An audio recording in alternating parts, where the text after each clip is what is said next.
Yo recomendaría que mejor no te detengas, si puedes aguantar un poco el hambre, si puedes lleva un sándwich y una botella de agua, si puedes ve al baño antes de salir de casa, si puedes evita ser paradas a mitad del camino, si puedes no manejes de noche en carretera, te lo digo para dejar sin trabajo a mi familia, más bien te lo digo porque de noche es cuando hay más accidentes, la gente se queda dormida tras el volante, los conductores imprudentes aprovechan para pisar a fondo el acelerador, hay retenes no oficiales, hay asaltos en medio de la oscuridad, personas o cosas salen al paso repentinamente.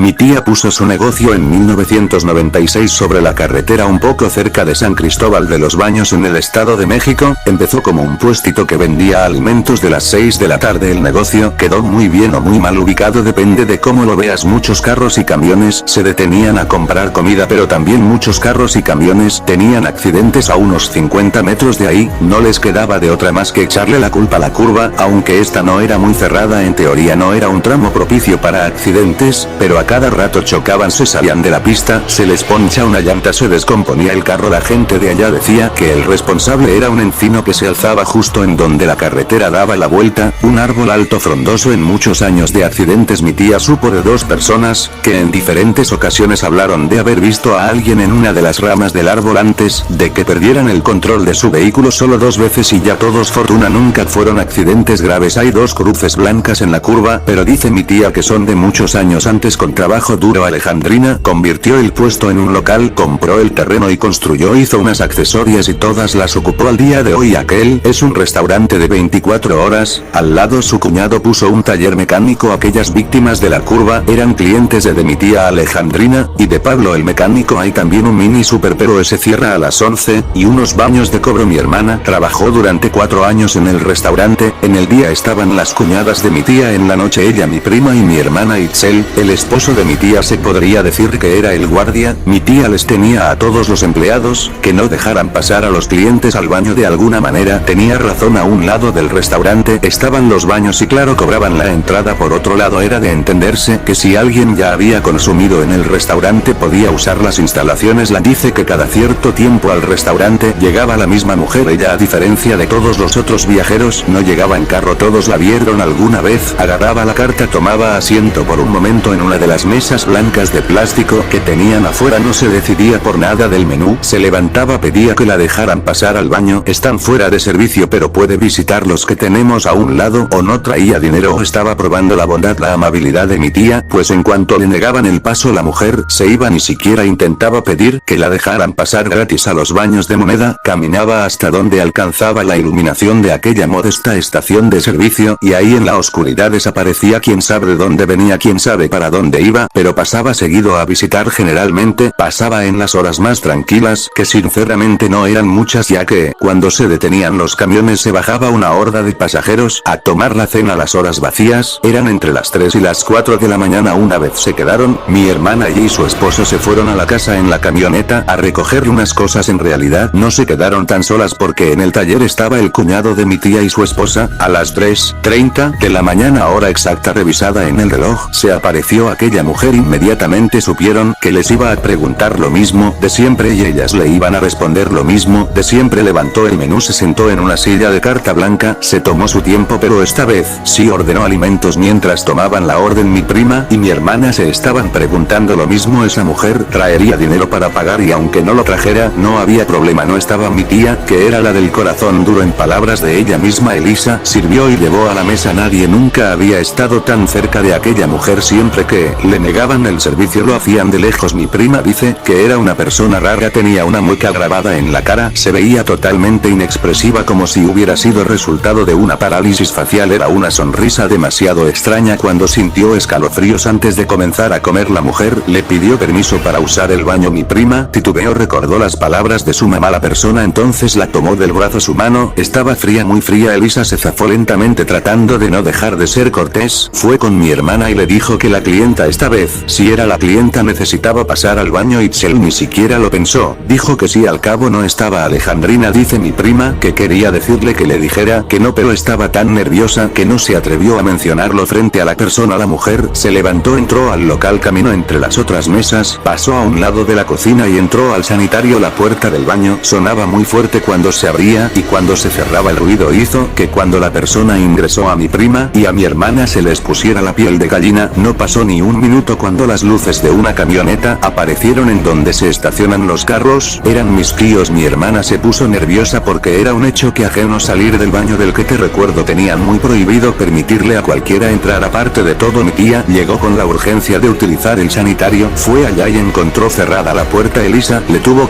que decir que estaba ocupado. Ya te imaginarás el regaño. Yo me hubiera sentido muy incómodo. Esperaron 2 minutos y nada. Mi tía golpeó la puerta pero tampoco hubo respuesta. No pudo abrirlo porque la persona puso el seguro desde adentro. Ni salía ni contestaba. Podría haberse admitido. Anunció que iba a abrir a la fuerza. Después de 10 minutos en los que no hubo ni un solo ruido, no podía haberse salido por la ventana porque además de alta estaba muy pequeña. El esposo de Alejandrina aventó todo el peso de su cuerpo, pero la puerta no se dio. Lo hizo 3 o 4 veces. Entonces le pidieron al mecánico que les ayudara. Llevó herramienta, pero terminó rompiendo la pared que era en donde atoraba su cerrojo la puerta. Entraron y se encontraron con algo que no se imaginaban. La persona no estaba, te repito, no podía haberse ido. No había ni por dónde. Aún así agua y detrás de un mueble en donde tenían productos de limpieza. Fue cuando movieron este anaquel que se llevaron la sorpresa. Había una mancha en la pared, una mancha que parecía un rostro humano. Según jura Elisa, era la misma cara de la mujer que pidió entrar al baño. No te podría asegurar qué provocó la mancha o cómo se formó, pues mi tía, asustada y todo, le echó agua inmediatamente y se puso a atarle con la escoba. Se quitó, se borró, pero solo por un momento, pues cuando se secó la pared la mancha volvió a aparecer al tercer intento. La esposa del cuñado de mi tía dijo que ya no lo hicieran, que mejor le prendiera unas veladoras, pues claramente era un anima o un fantasma. Miguel se lo tomó muy en serio. No solo le prendió las veladoras, le puso unas flores, le rezó y le echó agua bendita. La siguiente semana la mancha solita se borró. ¿Sabes qué es lo que más me perturba de esta historia? Que además de que se borró la mancha y de que la persona jamás volvió a pasar por ahí, deja